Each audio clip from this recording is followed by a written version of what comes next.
मेरे प्यारे विद्यार्थियों, नमस्कार, सुप्रभात।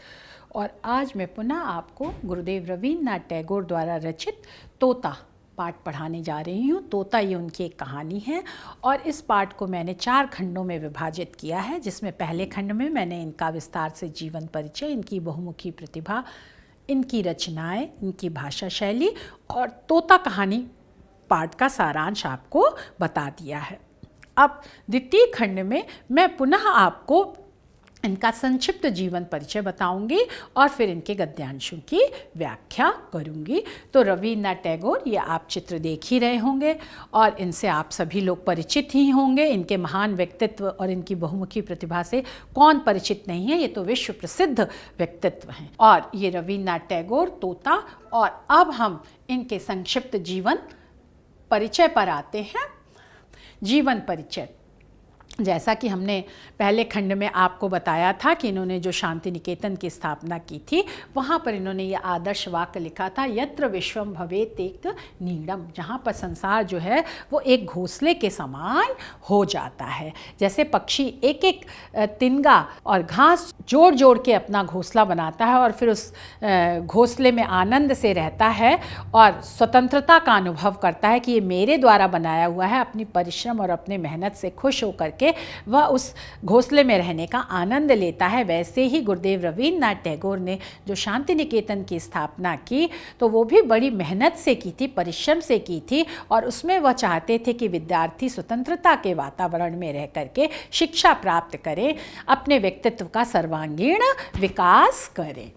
इसीलिए उन्होंने ये आदर्श वाक्य अपने शांति निकेतन की इमारत के ऊपर लिखा हुआ था, अंकित किया था। अब जैसा कि नाम रवींद्रनाथ टैगोर, जन्म 7 मई 1861 ईस्वी, जन्म स्थान कोलकाता की जोड़ा साको ठाकुरबाड़ी, पिता का नाम श्री देवेंद्रनाथ ठाकुर, माता का नाम श्रीमती शारदा देवी, प्रारंभिक शिक्षा सेंट जेवियर स्कूल, प्रमुख रचना गीतांजलि, पुरस्कार नोबेल पुरस्कार, जैसा कि हम इसके पहले खंड में आपको बता चुके हैं कि उनकी अमर कृति गीतांजलि के लिए 1913 ईस्वी में दिया गया था और पहले ये बांग्ला भाषा में लिखी गई, लेकिन जब इसका अंग्रेजी में अनुवाद हुआ तो साहित्य का नोबेल पुरस्कार इन्हें प्राप्त हुआ, जो कि विश्व का सबसे उत्कृष्ट पुरस्कार है। और उपलब्धियां, बहुमुखी प्रतिभा के धनी थे, देशभक्त थे, शिक्षाविद थे, बालकों को कैसे शिक्षा दी जाए, दार्शनिक, किस दर्शन के आधार पर, किस विचार के आधार पर आदि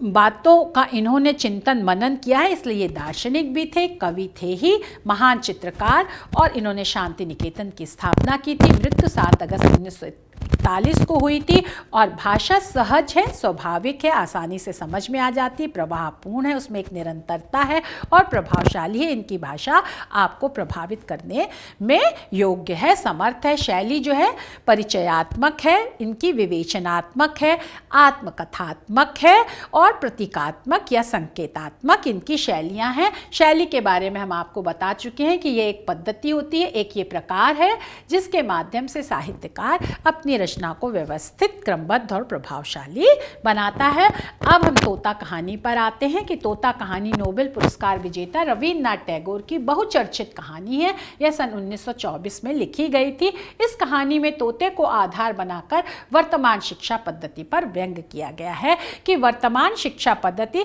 बाल केंद्रित नहीं है। इसमें बालक के स्वभाव, बालक की मनोवृत्तियाँ, बालक की जो प्रतिभा है स्वाभाविक, उसको ध्यान में रख करके शिक्षा की व्यवस्था नहीं की गई है, बल्कि पुस्तकीय ज्ञान के आधार पर और सभी बालकों के लिए एक सी ही शिक्षा व्यवस्था की गई है और कठोर अनुशासन में शिक्षा की व्यवस्था की गई है। और जो लोग शिक्षा देने में समर्थ हैं, जो लोग ज्ञानी हैं, उन्हें शिक्षण का कार्य नहीं दिया गया है। उन्हें बालक का पाठ्यक्रम निर्धारित करने का अधिकार नहीं दिया गया है, बल्कि जो इन सब बातों से दूर हैं, जिन्हें इनकी जानकारी नहीं है, यह सब कार्य उन्हें दिया गया है क्योंकि वह राजा के परिवार से संबंधित हैं। तो इस तरह से परिवारवाद के चंगुल में फंस करके किस तरह से शिक्षा व्यवस्था बालक की मेधा और प्रतिभा का हनन कर रही है, उसके व्यक्तित्व का सर्वांगीण विकास नहीं कर पा रही है, इन सब बातों को लक्ष्य करके रवींद्रनाथ टैगोर ने यह तोता कहानी लिखी है। और कहानी आपको पता है गद्य की एक विधा है और सबसे लोकप्रिय विधा है, क्योंकि कहानी के माध्यम से अगर किसी भी बच्चे को कोई बात समझाई जाती है या कही जाती है तो वह जल्दी ही उसको सीख लेता है, समझ लेता है। अब हम तोता कहानी पर आते हैं। हमने आपको संदर्भ बता दिया कि उसमें रचना और रचनाकार का नाम लिया जाता है। अब हम प्रसंग पर आते हैं कि प्रस्तुत गद्यांश में लेखक रवींद्रनाथ टैगोर ने शिक्षा व्यवस्था की विडंबना पर प्रकाश डाला है। अब हम पहले गद्यांश पढ़ेंगे और फिर तत्पश्चात जो है इसकी व्याख्या करेंगे। तो एक था तोता, वह बड़ा मूर्ख था, गाता तो था पर शास्त्र नहीं पढ़ता था, उछलता था, फुदकता था, उड़ता था, पर यह नहीं जानता था कि कायदा कानून किसे कहते हैं। राजा बोला, ऐसा तोता किस काम का, इससे लाभ तो कोई नहीं, हानि जरूर है। जंगल के फल खा जाता है, जिससे राजा मंडी के फल बाजार में टोटा पड़ जाता है। मंत्री को बुलाकर कहा, इस तोते को शिक्षा दो। तोते को शिक्षा देने का काम राजा के भांजे को मिला। पंडितों की बैठक हुई। विषय था उक्त जीव की अविद्या का कारण क्या है। बड़ा गहरा विचार हुआ। सिद्धांत ठहरा, तोता अपना घोंसला साधारण खरपात से बनाता है, ऐसे आवास में विद्या नहीं आती। इसलिए सबसे पहले तो यह आवश्यक है कि इसके लिए कोई बढ़िया सा पिंजड़ा बना दिया जाए। राज पंडितों को दक्षिणा मिली और वे प्रसन्न होकर अपने अपने घर चले गए। अब बच्चों हम व्याख्या पर आते हैं कि लेखक कह रहा है कि एक था तोता, जैसा कि हमने पिछले खंड में भी आपको बताया कि तोते पक्षी के माध्यम से बालक की शिक्षा व्यवस्था पर लेखक ने व्यंग किया है और शिक्षा व्यवस्था के नाम पर जो बाह्य आडंबर है उसका यहाँ पर वर्णन किया। तो एक था तोता मतलब एक बालक था, जैसे पक्षी उन्मुक्त आकाश में उड़ना चाहता है, सुंदर होता है, कोमल होता है, छोटा सा होता है, वैसे ही बालक भी छोटा होता है, सुंदर होता है, कोमल होता है, मासूम होता है, निर्दोष होता है, लेकिन वह अनेकानेक संभावनाओं से भरा होता है। उसके अंदर अनेकानेक योग्यताएं होती हैं, मेधा होती है, प्रतिभा होती है और बालक को शिक्षा उसकी बुद्धि के स्तर के अनुसार उसकी मेधा, प्रतिभा, योग्यता और रुचि को देखते हुए करना चाहिए। अब लेखक इसमें बालक के स्वभाव का वर्णन कर रहा है और लेखक कह रहा है, यहाँ लेखक ने व्यंग किया है, गुरुदेव ने व्यंग किया है। तोता बड़ा मूर्ख था, अज्ञानी था। बालक जैसे बालक को दुनियादारी नहीं समझ में आती है, वैसे ही पक्षी को भी दुनियादारी नहीं समझ में आती है। तो इस भाव से लेखक ने यहाँ पर कहा कि तोता मूर्ख था, गाता तो था। तोता गाता है, पक्षी का काम है चहचहाना, उसकी बोली मीठी होती है। ऐसे ही बालक भी अपनी तोतली वाणी में बोलता है, उसकी बोली मीठी होती है, पर शास्त्र नहीं पढ़ता था। जैसे तोते का काम तो, पक्षी का काम तो गाना है, पढ़ना लिखना तो है नहीं। ऐसे ही बालक का कार्य भी खेलना, कूदना, उसके मन में जो भाव आ रहे हैं उनको अपनी तोतली बोली में बोलना है, ना कि शास्त्र। शास्त्र मतलब किसी भी विषय से संबंधित जो ज्ञान विज्ञान की पुस्तकें होती हैं उनको पढ़ना। तो बालक बचपन से ही तो सारा ज्ञान विज्ञान से संबंधित पुस्तकें पढ़ने नहीं लगेगा। तो लेखक ने यहाँ पर यही कहा है, जैसे बच्चे उछलते हैं, कूदते हैं, तो वैसे ही लेखक यहाँ पर कह रहा है, पक्षी के माध्यम से ये बात कह रहा है कि वह तोता उछलता था, फुदकता। जब पक्षी जो है वो थोड़ी ऊंची उड़ान लेकर के उड़ता है तो उसे फुदकना कहते हैं, और उड़ता था, पर यह नहीं जानता था कि कायदा कानून किसे कहते हैं। पक्षी को नियमों से कोई मतलब नहीं, और वो भी पक्षी जब छोटा हो तो वह उन्मुक्त उड़ान आकाश में भरता है, वो किसी बंधन में, नियमों के बंधन में नहीं बंधना चाहता है। ऐसे ही बालक की भी सहज स्वाभाविक प्रवृत्ति होती है, वह दिन भर उछलता कूदता खेलता रहता है और वह नियम कानून के बंधन में नहीं रह सकता है। ऐसे अगर उसे नियम और कानून के बंधन में बांधा जाता है तो वह उससे बाहर निकलने की कोशिश करता है, वह उस बंधन में नहीं रहना चाहता है। लेखक ने यहाँ पर बालक की मनोवृत्ति और स्वभाव का वर्णन किया है और तोते के रूपी पक्षी जो है उसके माध्यम से उसको यहाँ पर प्रकट किया है। तो जब तोता कायदे कानून में नहीं बंधा, तो राजा को परेशानी हुई, और यहाँ पर राजा से तात्पर्य है एक तरह से अभिभावक, संरक्षक। तो जब उन्हें परेशानी हुई तो वह बोले ऐसा तोता किस काम का, इससे लाभ तो कोई है नहीं, हानि जरूर है, नुकसान जरूर है, इससे कोई हमें फायदा तो हो नहीं रहा है। ये जंगल के फल खा जाता है, जिससे राजा मंडी के फल बाजार में टोटा पड़ जाता है। टोटा मतलब कमी। और मंत्री को फिर बुलाकर कहा कि इस तोते को शिक्षा दो। अब बालक रूपी पक्षी को बंधन में बांधने की प्रक्रिया शुरू हो गई और शिक्षा के नाम पर उसे कठोर अनुशासन में रहने की शिक्षा दी जाने लगी। यहाँ पर लेखक ने यह बात कही है कि जैसे तोता, आपको पता ही होगा, आपने देखा भी होगा, निरीक्षण किया होगा कि तोते के झुंड आते हैं और जहाँ फल होते हैं वहाँ अपनी चोंच से उस पे चोंच मारते हैं और थोड़ा थोड़ा खा करके कभी कभी गिरा भी देते हैं, कभी वो फल नहीं भी गिरते हैं। तो उनकी इस खुशी के ऊपर भी बंधन लगा दिया गया। जैसे बच्चा जो है वो थोड़ा खाता है, थोड़ा गिराता है, तो यह सब राजा रूपी अभिभावकों को समझ में नहीं आया, अच्छा नहीं लगा। और उन्होंने कहा कि इससे जो बड़े लोगों के लिए जो फलों की, अच्छे अच्छे फलों की आवश्यकता होती है, वहाँ फल नहीं पहुँच पाते हैं, बड़े लोग अच्छे फल नहीं खा पाते हैं, क्योंकि बच्चे उन फलों को बिगाड़ देते हैं। तो इसको जो है अब शिक्षा दी जाए, इसको नियम कानून कायदे में बांधा जाए और किस तरह से कठोर अनुशासन में अपना जीवन व्यतीत किया जाए, इस बात पर विचार विमर्श हुआ। और यह कार्य जो है वो मंत्री को बुला करके राजा ने मंत्री से कहा कि इस तोते रूपी बालक को आप शिक्षा देने का कार्य शुरू कर दें। तो तोते को शिक्षा देने का काम राजा के भांजे को मिला। अब आपको जैसा कि पता ही होगा लोक व्यवहार में कि भांजा जो होता है वह बहन का बेटा होता है। तो राजा के बहन का जो बेटा था उसको यह कार्य दिया गया। किसी शिक्षक को, किसी ज्ञानी को यह कार्य नहीं दिया गया, बल्कि परिवार के एक सदस्य को, और वह उस परिवार के सदस्य को जो बहुत अधिक लाडला था। और जो जरूरत से ज़्यादा लाडला होता है वो जरूर बिगड़ा हुआ होता है।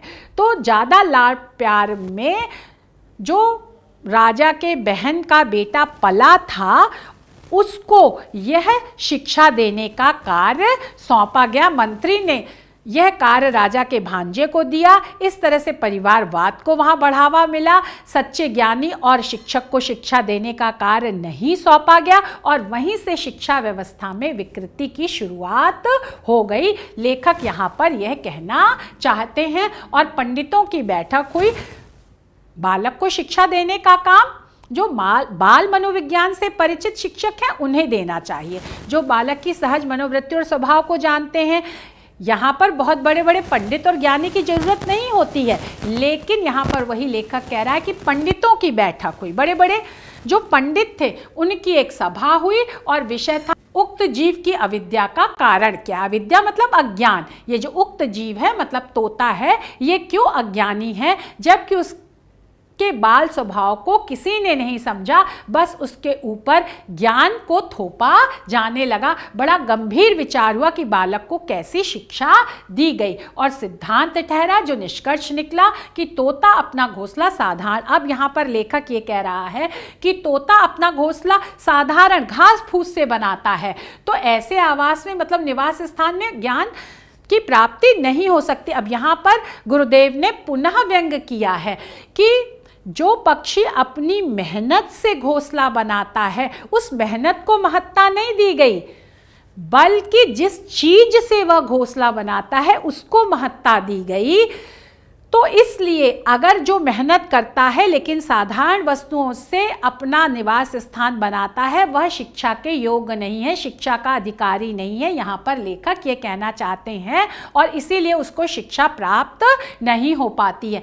तो अब उसकी शिक्षा प्राप्ति के लिए कोई बढ़िया सा पिंजड़ा बना दिया जाए। पिंजड़ा मतलब बंधन। तो एक बढ़िया सा, एक बहुत सुंदर सा कोई शिक्षालय बना दिया जाए और तोते के रहने के लिए उसको बंधन युक्त करने के लिए एक सुंदर सा पिंजड़ा बना दिया जाए जहां पर वह तोता रहेगा, और एक सुंदर सा शिक्षालय बना दिया जाए जहां पर बालक को शिक्षा दी जाएगी। लेकिन बालक कैसी शिक्षा प्राप्त करेगा और बालक को कैसी शिक्षा दी जानी चाहिए, इस पर कोई भी विचार विमर्श नहीं किया गया। सिर्फ शिक्षा के नाम पर दिखावा, आडंबर, बाह्य व्यवस्था पर ही ध्यान केंद्रित किया। यहाँ पर गुरुदेव यहाँ ये कहना चाहते हैं, और जिन्होंने ये सिद्धांत निकाला कि एक सिर्फ सुंदर सा विद्यालय बना दिया जाए, ऐसे विद्वानों को, ऐसे पंडितों को खूब दक्षिणा दी गई, पुरस्कार दिया गया, सम्मान दिया गया, और वो खुश होकर अपने अपने घर चले गए।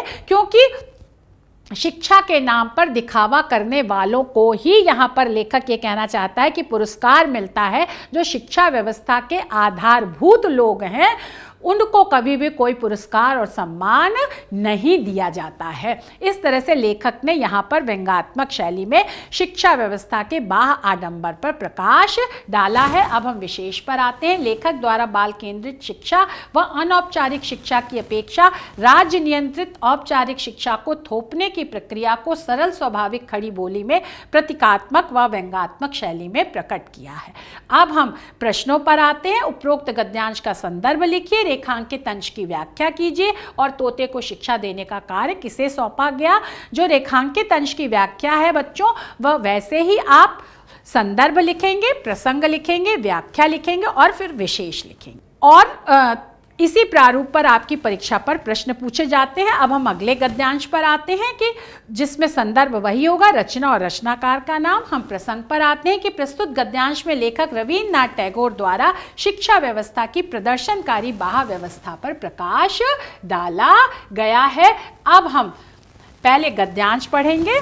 सुनार बुलाया गया, वह सोने का पिंजड़ा तैयार करने में जुट पड़ा। पिंजड़ा ऐसा अनोखा बना कि उसे देखने के लिए देश विदेश के लोग टूट पड़े। कोई कहता शिक्षा की तो इति हो गई, कोई कहता शिक्षा ना भी हो तो क्या, पिंजड़ा तो बना, इस तोते का भी क्या नसीब है। सुनार को थैलियां भर भर कर इनाम मिला, वह उसी घड़ी अपने घर की ओर रवाना हो गया।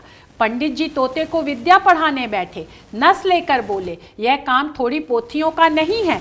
राजा के भांजे ने सुना, उन्होंने उसी समय पोथी लिखने वालों को बुलवाया। पोथियों की नकल होने लगी, नकलों के और नकलों के पहाड़ लग गए। जिसने भी देखा उसने यही कहा कि शाबाश, इतनी विद्या के धंधे को जगह भी नहीं रहेगी। नकल नवीसों को लद्दू बैलों पर लाद लाद कर इनाम दिए गए। वे अपने अपने घर की ओर दौड़ पड़े। उनकी दुनिया में तंगी का नाम निशान भी बाकी ना रहा। दाम्भी पिंजड़े की देख रेख में राजा के भांजे बहुत व्यस्त रहने लगे। इतने व्यस्त कि व्यस्तता की कोई सीमा ना रही। मरम्मत के काम भी लगे ही रहते। फिर झाड़ू पोछ और पॉलिश की धूम भी मची ही रहती थी। जो ही देखता यही कहता कि उन्नति हो रही है। इन कामों पर अनेक लोग लगाए गए और उनके कामों की देख रेख करने पर और भी अनेक लोग लगे। सब महीने मोटे मोटे वेतन ले लेकर बड़े बड़े संदूक भरने लगे। ये गद्यांश पूरा हुआ और अब हम इसकी व्याख्या पर आते हैं कि पक्षी को रहने के लिए, मतलब बालक को बंधन युक्त शिक्षा प्राप्त कराने के लिए सुनार को बुलाया गया। सुनार जिसने सोने का पिंजड़ा बनाया। सोना एक बहुमूल्य वस्तु है, तो ऐसे ही बालक को एक विद्यालय में, जिस विद्यालय में शिक्षा दी गई, उस विद्यालय की इमारत की साज सज्जा बहुत सुंदर की गई और बड़ी सुंदर और भव्य इमारत बनाई गई। कहने का मतलब ये है। और वह सोने का पिंजड़ा तैयार करने में जुट पड़ा, लग गया, और पिंजड़ा ऐसा अनोखा अद्भुत बना कि उसे देखने के लिए देश विदेश के लोग टूट पड़े। जो विद्यालय बनाया गया बालक को शिक्षा देने के लिए, वह विद्यालय इतना आकर्षक और सुंदर और भव्य था, उसकी इमारत, कि देश विदेश से लोग उस इमारत को देखने के लिए आने लगे। लेकिन किस विद्यार्थी को शिक्षा दी जाएगी, क्या शिक्षा दी जाएगी, इस बात की ओर किसी का ध्यान नहीं गया। कोई कहता शिक्षा की तो इति मतलब समाप्ति हो गई। कुछ लोग जो समझदार थे वो समझ गए कि जब शिक्षा के नाम पर दिखावा होगा, शिक्षा के नाम पर भौतिक वस्तुओं का जमावाड़ा होगा, तो वास्तव में शिक्षा प्राप्त नहीं होगी। शिक्षा तो बालक की मनोवृत्ति को देख करके, बालक की आयु, स्वभाव, सहजता, उसकी योग्यता, मेधा को देख करके दी जाने चाहिए। और जो बालक की इन मनोवृत्ति को समझते हो, जिनका हृदय उदार हो, व्यापक हो, जो बाल मनोविज्ञान के ज्ञाता हो, बालक किस तरह से स्वयं अपनी मेधा और प्रतिभा का विकास करे, स्व अनुशासन में रहे, स्वाधीनता का अनुभव करे, और जब वो पढ़े तो उसे वो पढ़ाई बोझ ना लगे, इस बात की ओर किसी का ध्यान नहीं गया। लेखक यहाँ पर ये बात कहना चाहता है और इस तरह से शिक्षा की समाप्ति हो गई। कोई कहता, जो देखने वाले आ रहे थे, जितने मुंह उतनी बातें कि शिक्षा ना भी हो तो क्या, पिंजड़ा तो बना, शिक्षा नहीं मिल रही तो क्या हुआ, शिक्षा के देने के लिए कम से कम एक विद्यालय तो तैयार हुआ। इस तोते का भी क्या नसीब है, क्या भाग्य, नसीब मतलब भाग्य कि वह सोने के पिंजड़े में रह रहा है। ऐसे ही बालकों के लिए कहा जाता है कि इनका क्या भाग्य है कि ये इतने सुंदर विद्यालय में, आकर्षक विद्यालय में पढ़ रहे हैं। सुनार को थैलियां भर भर कर इनाम मिला। अब लेखक यहाँ पर ये कह रहा है कि जिन्होंने विद्यालय बनाया इतना सुंदर, उनको खूब इनाम दिए गए, पुरस्कार दिए गए, और वह उसी घड़ी मतलब उसी क्षण अपने घर की ओर रवाना हो गए। उन्होंने प्रस्थान कर दिया कि कहीं ऐसा ना हो कि यहाँ रुके और कुछ लोग फिर ये कहने लगे कि अरे यहाँ तो सिर्फ इमारत बनी है, शिक्षा की तो कोई व्यवस्था है नहीं, तो हमसे इनाम ले ना लिया जाए। इसीलिए वो तुरंत अपने घर की ओर सुनार महोदय चले गए कि जिससे उनका पुरस्कार उनके पास रहे।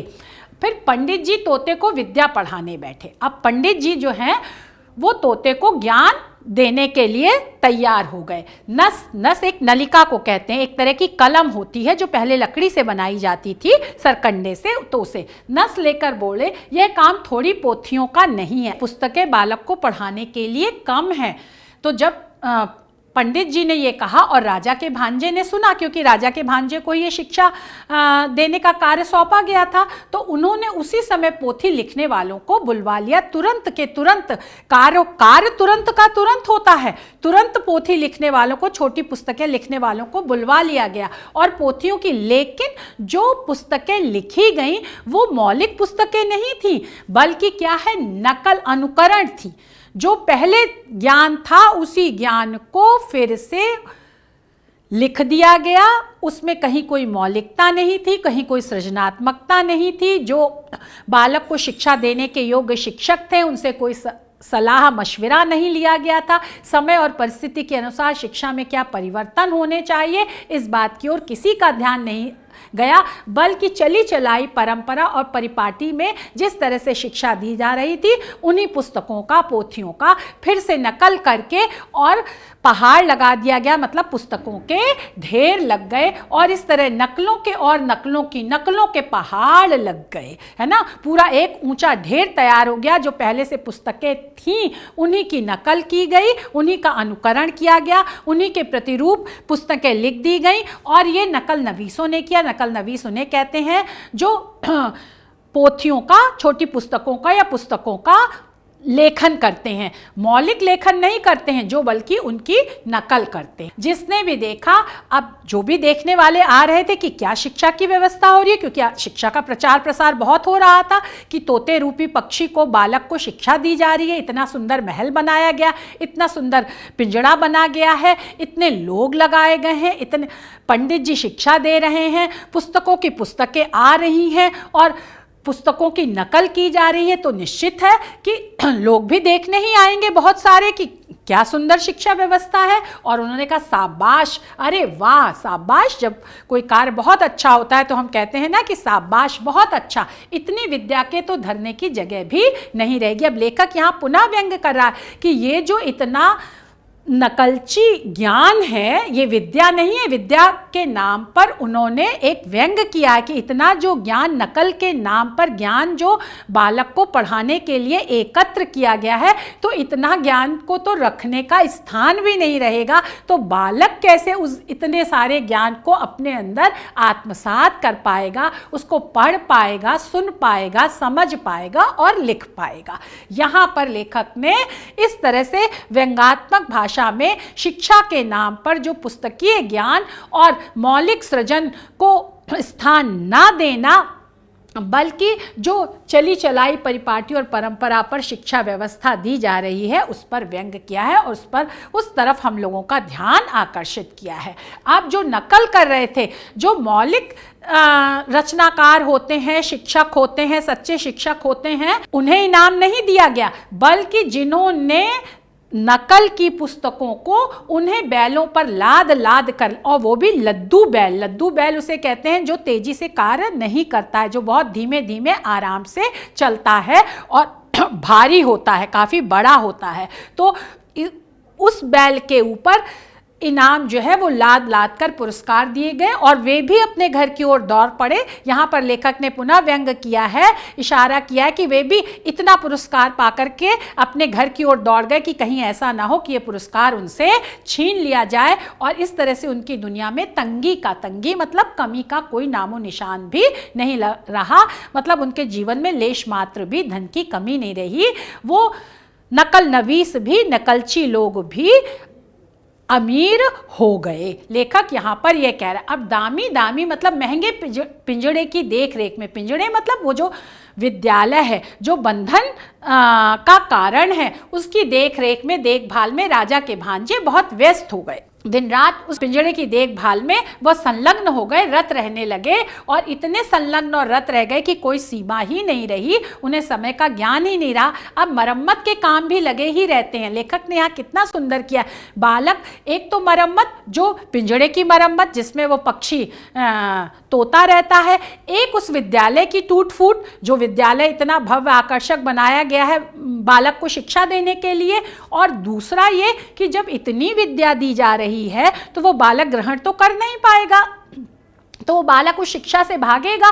तो यहाँ पर एक मरम्मत से तात्पर्य है कि उसकी कुटाई पिटाई भी बालक की गई, और जब बालक शिक्षा नहीं ग्रहण करेगा, उसे जबरदस्ती शिक्षा ग्रहण कराई जा रही है जिस तरह से, उसको ठोक पीट करके, तो ये भी मरम्मत शब्द से यहाँ पर उस बात का भी संकेत किया गया है। फिर किस तरह से विद्यालय की झाड़ पोछ मतलब सफाई के नाम पर, पॉलिश मतलब उसको चमकाना, उसको अच्छी तरह से रखना, कि धूम भी मची ही रहती थी, धूम मची रहती थी मतलब शोरगुल मचा रहता था कि अब विद्यालय को साफ सुथरा करना है, विद्यालय को चमकाना है विद्यालय से। और यहाँ पिंजड़े की ओर भी गुरुदेव ने संकेत किया गया है कि उस पिंजड़े को भी साफ सुथरा रखना है, चमकाना है। सोने का तो था ही, लेकिन उस सोने के ऊपर भी सोने की पॉलिश भी करनी है। तो किस तरह से विद्यालय के बाह्य आडंबर पर धन व्यर्थ जाता है, व्यर्थ खर्च किया जाता है, वास्तव में बालक की शिक्षा पर ध्यान नहीं दिया जाता है, उसको शिक्षित नहीं किया जाता है। और यह सब बाह्य आडंबर देख करके लोग कहने लगते हैं कि उन्नति तो हो रही है, प्रगति तो हो रही है, शिक्षा के नाम पर खूब प्रगति हो रही है, कि देखिए कितना सुंदर विद्यालय तैयार हो गया है, कितनी साफ सफाई है। लेकिन वास्तव में किस तरह की शिक्षा दी जा रही है, और बालक क्या पढ़ना चाहता है और क्या पढ़ रहा है, और शिक्षक कैसे होने चाहिए, इसकी तरफ किसी का ध्यान नहीं जाता है। इन कामों पर फिर अनेक लोग लगाए गए। अब लेखक जो है कैसे पद सोपानात्मक व्यवस्था के द्वारा जो है वो शिक्षा के नाम पर धन खर्च किया जा रहा है, इस पर हम सब लोगों को बता रहा है, इस तरफ हम लोग का ध्यान आकर्षित कर रहा है। और उनके कामों की देख रेख करने पर भी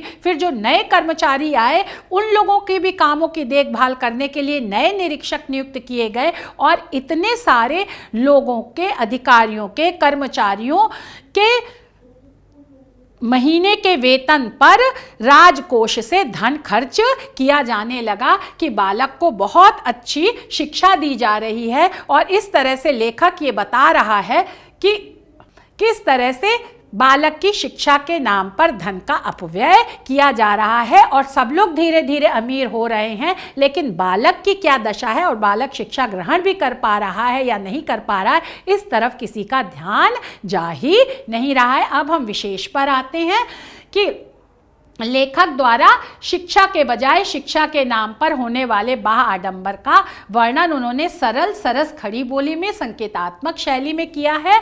और अब हम प्रश्न पर आते हैं कि उपरोक्त गद्यांश का संदर्भ लिखिए, रेखांकित अंश की व्याख्या कीजिए और किसको और क्यों थैलियां भरकर इनाम दिया गया।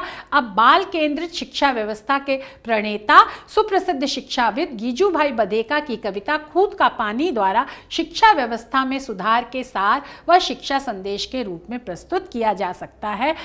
जो हम कविता पढ़ रहे हैं गीजूभाई बधेका, ये बाल शिक्षा व्यवस्था के और बालक को वास्तव में कैसी शिक्षा देनी चाहिए इस पर इन्होंने बहुत शोध की, खोज की, बाल मंदिरों की स्थापना की और वास्तव में बालक को उन्मुक्त और स्वतंत्र वातावरण में उसकी योग्यता और क्षमता के अनुसार शिक्षा दी।